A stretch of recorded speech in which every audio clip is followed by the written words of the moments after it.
Welcome back. We are on our last session for this series on firearm ownership, proficiencies, competencies, firearm licensing, and what does it mean? Shelter, once again, welcome back. Shelter from Raven Defense, who is the man to see if you need to do your firearm proficiency or a license renewal or anything to do with your firearm licenses.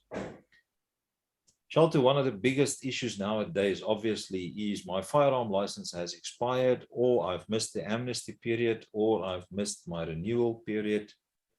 What are the ins and outs about all this mess?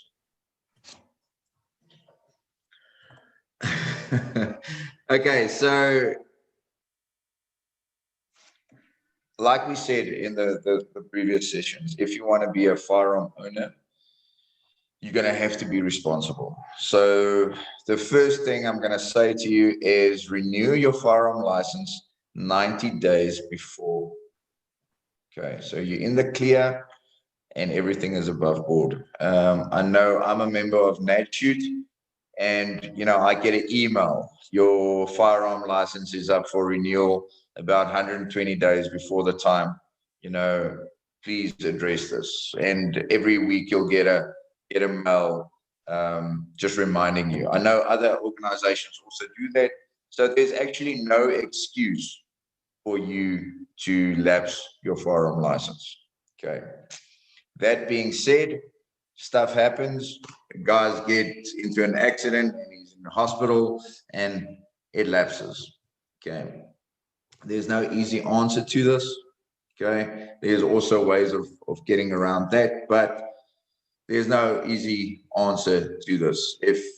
If your firearm license has lapsed, legally, you have to give that firearm back to SAP. That's it. Okay.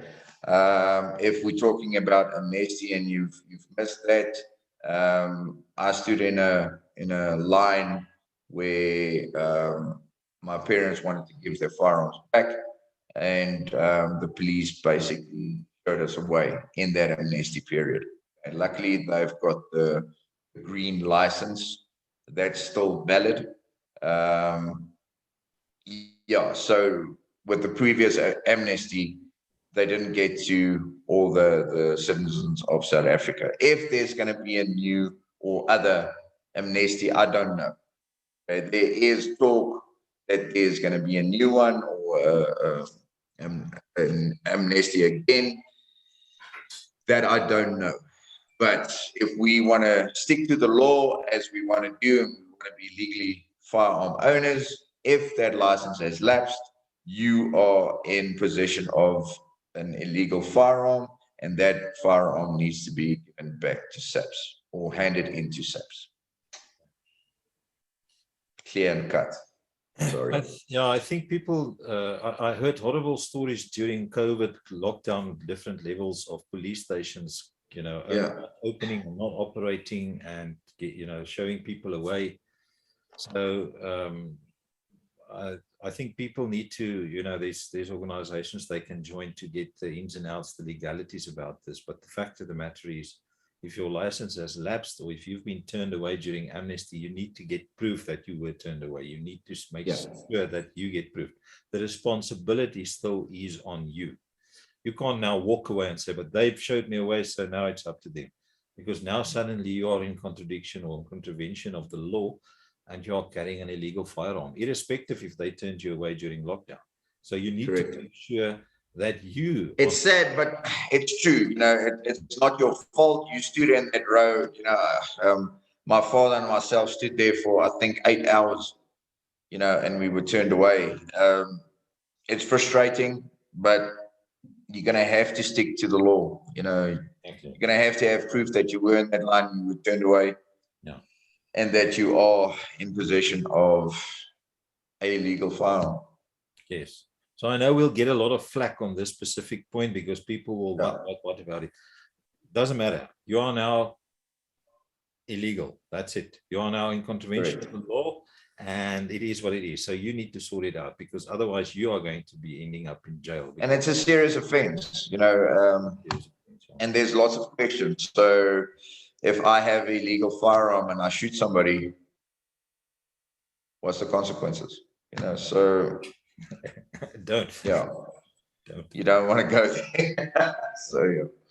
No, I think it's very important, Shelter, and we've sort of mentioned it throughout this series of talks, but I think it's very important that we understand the responsibility of being a firearm owner actually rests on me.